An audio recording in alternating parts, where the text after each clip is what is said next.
अस्सलाम वालेकुम, मेरा नाम मेहर है। जो टॉपिक आज मैं आप लोगों के साथ डिस्कस करने जा रही हूँ वो ये है कि आजकल स्कूल्स में, हर स्कूल में ऑलमोस्ट बहुत अच्छी एक्टिविटी स्टार्ट हुई हुई है कि अर्ली स्टेज से ही बच्चों को स्पीचेस की और प्रेजेंटेशंस की आदत डाल रहे हैं और हर बच्चे को चांस मिलता है कि वो स्टेज पे जाएं और अपने टॉपिक से रिलेटेड वो प्रेजेंट करें, which is very very good. बच्चे में कॉन्फिडेंस डेवलप हो जाता है। बच्चा एक अर्ली स्टेज से सीख जाता है कि उसके क्या डूज़ हैं, क्या डोंट्स हैं, उसने कैसे प्रेजेंट करना है। बीइंग पेरेंट्स, वैसे तो स्कूल बहुत अच्छी रिहर्सल्स भी कराता है, बहुत अच्छा प्रिपेयर भी कराता है, लेकिन बीइंग एडल्ट, बीइंग पेरेंट्स, हमें घर में कैसे अपने बच्चों को रिहर्सल्स करवानी है, कैसे उनको प्रैक्टिस करवानी है कि वो स्कूल में बहुत अच्छी प्रेजेंटेशंस दें।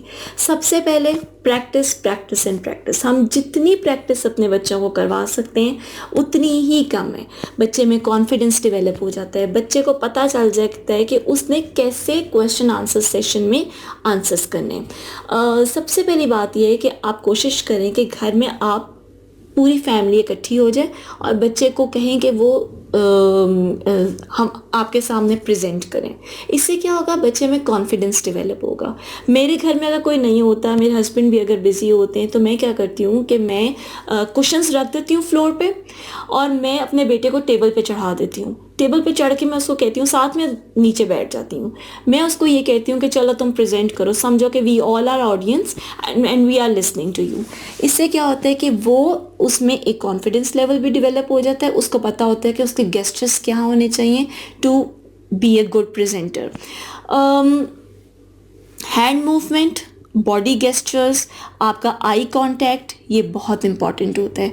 हैंड मूवमेंट ये कि मैंने उसको ये बताया होता है कि you are not suppose to move your hands like this, you are not suppose to hold your hands behind your pants, you are not suppose to just stay like this, just stand straight.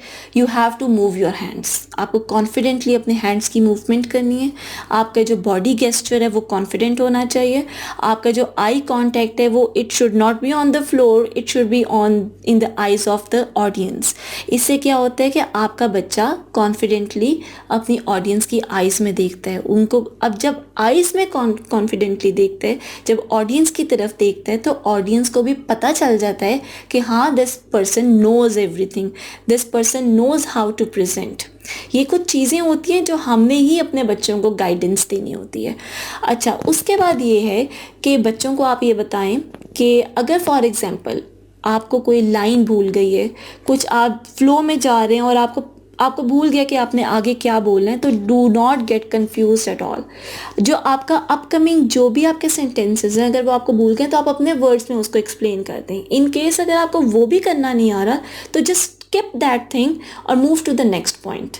Confuse बिल्कुल नहीं होना। Confuse इस तरह नहीं होना कि आपने ये समझना है कि audience does not know anything and you know everything, you know how to present the topic, you know much more about the topic. Audience को आपने पढ़ाना है, ऑडियंस को आपने टीच करना है, ऑडियंस को आपने इंफॉर्मेशन देनी है। तब बच्चे को कॉन्फिडेंस भी डेवलप बच्चे का होगा और बच्चा बहुत अच्छे तरीके से आपका प्रेजेंट करेगा। शेकी नहीं होना बच्चे को ये बताएं कि आपने शेकी नहीं होना। घर में जितनी आप प्रैक्टिस करवा सकते हैं करवाएं और लाउड होनी चाहिए वॉइस। अब इतनी भी लाउड नहीं होनी चाहिए कि बच्चा चीखना शुरू कर दे। माइक पे कोशिश करें, क्योंकि स्कूल में तो माइक पे प्रेजेंट करवा के प्रैक्टिस करवाते हैं, लेकिन घर में कोशिश करें कि उसको ये बताएं कि आपके माइक की जो आपकी कितना गैप होना चाहिए आपके माउथ में और आपके माइक में। तो इससे क्या होता है कि बच्चे को एक स्पीच की जो पिच और वॉल्यूम है उसका भी पता चल जाएगा। तो ये कुछ टिप्स होते हैं जो हमें अपने बच्चों को गाइडेंस देनी चाहिए। आप गूगल भी कर सकते हैं, आप यूट्यूब पे भी ट्यूटोरियल्स दिखा सकते हैं बच्चों को कि क्या प्रेजेंटेशंस हमें कैसे प्रेजेंट करनी चाहिए।